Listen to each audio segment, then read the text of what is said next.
एक बार फिर से आपको तस्वीरें दिखाते हैं। विधानसभा का मानसून सत्र है, तीसरा दिन है और अलग अलग तस्वीरें आ रही है। ट्रैक्टर से पहुंच रहे हैं नेता प्रतिपक्ष और कांग्रेस के विधायक और ये तस्वीर आपके सामने है और इससे आप समझ सकते हैं कि क्या ये कहना चाहते हैं।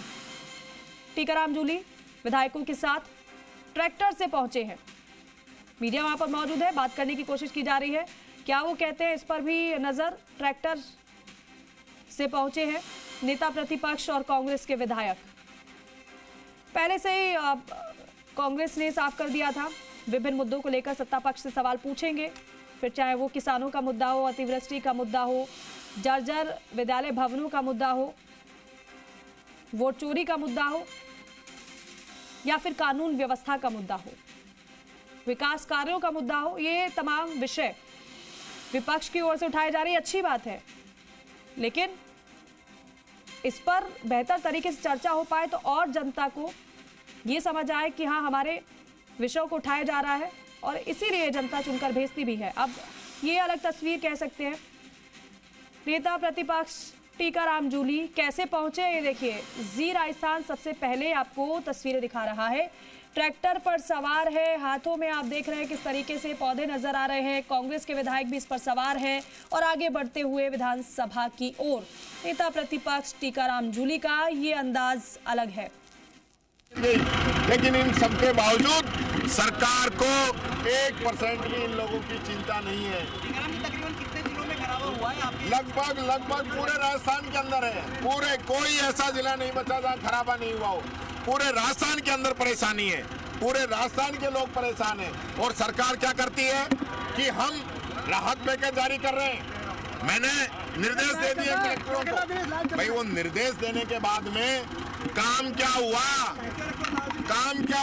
1 महीने से अधिक का समय हो चुका है।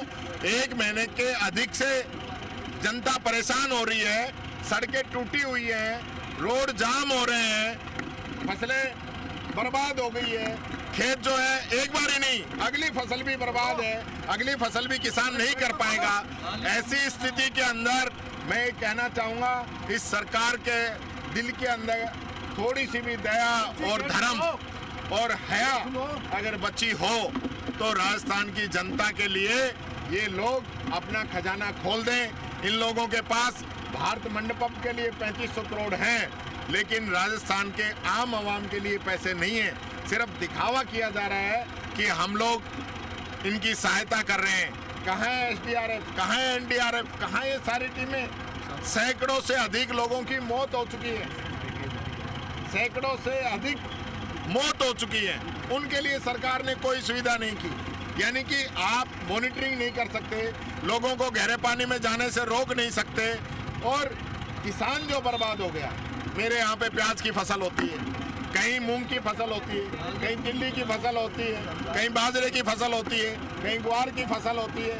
सारी फसल बर्बाद हो गई है और सरकार जो है इस पे कोई निर्णय नहीं कर पा रही है। हम सदन के बाहर भी, क्योंकि अंदर जाने से हमें अंदर हमारा माइक बंद किया जाता है, बोलने से रोका जाता है। हम अंदर भी आवाज उठाएंगे और बाहर भी आवाज उठा रहे हैं कि किसानों को विशेष पैकेज दें और आज ही मुआवजा घोषित करें।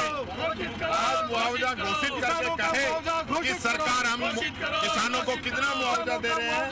और इसके अलावा जो आमजन परेशान हो रहा है, हर जगह जाम लगे हुए हैं, सड़कें टूटी हुई है, लोग घरों के बाहर सो रहे हैं, उनके रहने की जगह नहीं बची है, उनके लिए भी सरकार तुरंत कार्रवाई करे। ये हमारा निवेदन इस सरकार से रहेगा। लेकिन सरकार तो ये कह रहा है कि हम लोग मुआवजा दे रहे हैं, इसके ऊपर सदन में बात नहीं कहकर इस तरीके से स्टंटबाजी कर रहा है। देखिए, अगर ये इसको स्टंट माने तो मानते रहें, यानी किसान की आवाज उठाना स्टंट है तो हम करेंगे, मजदूर की आवाज उठाना स्टंट है तो हम करेंगे, पूरा शहर जाम है अगर इसको स्टंट मानते हैं तो हम करेंगे।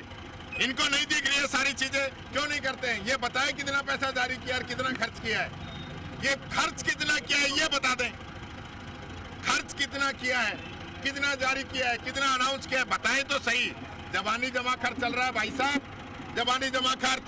उस किसान से पूछिए, उस मजदूर से पूछिए कि जिसके सपनों पे पानी फिर गया, उसकी बात ये लोग नहीं करेंगे। गिरदावरी हो रही है ना, बिना मुआवजा तो अगर सरकार कह रही है गिरदावरी करा रहे हैं। कब तक कराएंगे? बरसात तो 1.5 महीने से हो रही है, बरसात तो 1.5 महीने से हो रही है, उसकी गिरदावरी कब होगी, कब कराएंगे? परसों मुख्यमंत्री जी निर्देश दे रहे हैं, किसान 1-1.5 महीने से परेशान है, यानी कई जगह तो 40-40 दिन से पानी खड़ा है लोगों के घरों में और खेतों में, उसका पानी तक ये नहीं निकाल सकते, तो काहे की गिरदावरी करेंगे? पानी की समस्या तो पूरी करो। अजमेर साइड में कई जगह पानी खेतों में भर गया है, तो आने वाले कितने समय तक तो सरकार को पानी निकालना चाहिए ना, उसका तरीका सरकार लेके आए ना। ये शहरों की नालियां बरसात से पहले नाले तक साफ नहीं किए इन लोगों ने, तो ये किसानों के खेत कहां से क्लियर कर देंगे? देखिए मानसून नहर वर्षा है, जीएसटी की राहत दी है, कह रहे हैं कि किसानों को राहत दे दी हमने। क्या राहत दी है किसानों को? यानी कि 8 साल तक किसानों को लूट के, किसानों का ही पैसा 8 साल तक लूट के, ये मांग तो हमने 17 में ही कर दी थी। राहुल गांधी ने 2017 के अंदर कह दिया था कि आप किसानों पे टैक्स लगा रहे हो, आप कफन पे टैक्स लगा रहे हो, आप अगरबत्ती पे टैक्स लगा रहे हो। तो 8 साल बाद जो बात आप मान रहे हो, ये 8 साल पहले माननी चाहिए थी। देर आए दुरुस्त है, ये कहना चाहूंगा मैं इन लोगों को। कोई राहत नहीं दी है, 8 साल लूटने के बाद में इनको अकल आई है। बिल्कुल, ये थे हमारे साथ नेता प्रतिपक्ष टीकाराम जूली, जो ट्रैक्टर लेके विधानसभा पहुंचे हैं और वो